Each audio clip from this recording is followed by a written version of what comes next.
بسم اللہ الرحمن الرحیم الصلاۃ والسلام علیکہ یا سیدی یا رسول اللہ وعلی آلک و صحابک یا سیدی یا حبیب اللہ۔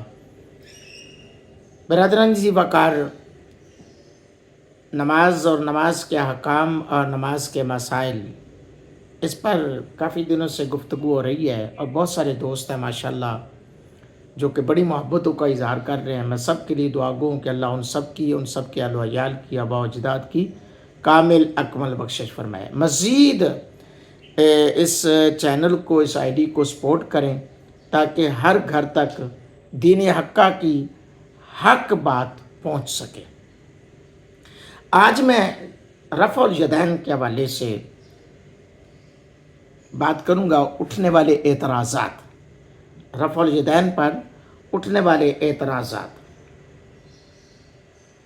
آئیے سماعت فرمائیے کہ جو ہم پر اعتراض کیے جاتے ہیں رفع الیدین کے حوالے سے، اس کی میں آپ کے سامنے وضاحت کروں گا۔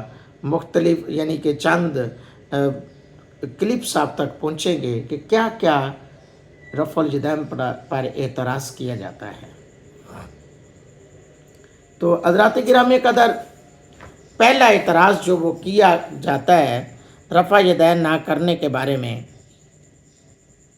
کہ وہ کہتے ہیں کہ رفع الیدین نہ کرنے کے متعلق جس قدر روایات پیش کی گئیں وہ سب ضعیف ہے اور ضعیف حدیث قابل عمل نہیں ہوتی۔ سب سے پہلا تو یہ اعتراض ہوتا ہے، یہ بڑا گھسا پیٹا اعتراض ہوتا ہے۔ تو حضرات گرامی قدر، بالکل اس کا جواب میں یوں دوں گا کہ جی ہاں، صرف اس لیے ضعیف ہیں کہ آپ کے خلاف ہیں۔ اگر آپ کے حق میں ہوتی تو اگرچہ من گھڑت موضوع بھی ہوتی تو آپ کے سر آنکھوں پر ہوتی۔ جناب علی، جو لوگ ضعیف حدیث کی رٹ لگاتے ہیں کہ ضعیف کی رٹ نے لوگوں کو حدیث کا منکر بنا دیا، واسطہ رب لم یزل کی ذات کا میں ان کو دے کر کہتا ہوں کہ یہ عادت چھوڑ دو۔ ہم ضعیف کے جوابات جو ہے نا بڑے اچھے طریقے سے دینا چاہتے ہیں اور دے چکے بھی ہیں پہلے، لیکن ضعیف کہتے ہیں جو حدیث کی رٹ لگاتے ہیں انہیں شاید ضعیف کی ڈیفینیشن کا نہیں پتہ ہے۔ تو آئیے پھر آج میں پھر ایک بار آپ کو ضعیف کے حوالے سے بتا دوں۔ صحیح وہ حدیث ہے جس میں 4 خوبیاں ہوں، اس کی سند متصل ہو کہ حضور علیہ الصلوۃ والسلام سے لے کر مؤلف کتاب تک کوئی راوی کسی جگہ پر چھوٹا نہ ہو، اس کے سارے راوی اول درجے کے متقی پرہیزگار ہوں، کوئی فاسق یا مستور الحال نہ ہو، تمام راوی نہایت قوی الحافظہ ہو کہ کسی کا حافظہ بیماری یا بڑھاپے کی وجہ سے کمزور نہ ہو۔ نمبر 4، وہ حدیث شاذ یعنی حدیث مشہورہ کے خلاف نہ ہو۔ اچھا، ضعیف کسے کہتے ہیں؟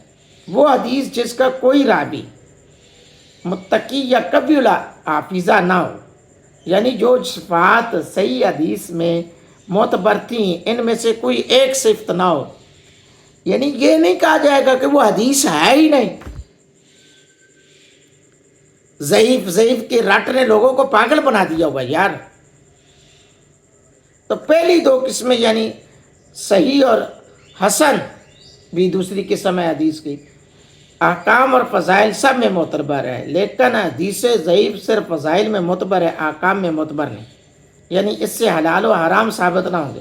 ہاں، اعمال یا کسی شخص کی عظمت و فضیلت اس سے ثابت ہو سکتی ہے۔ جو لوگ حدیث ضعیف کا رٹ لگاتے ہیں وہ خدا کے لیے اس مکالمے سے باہر نکلیں اور کھلا کر بات کریں۔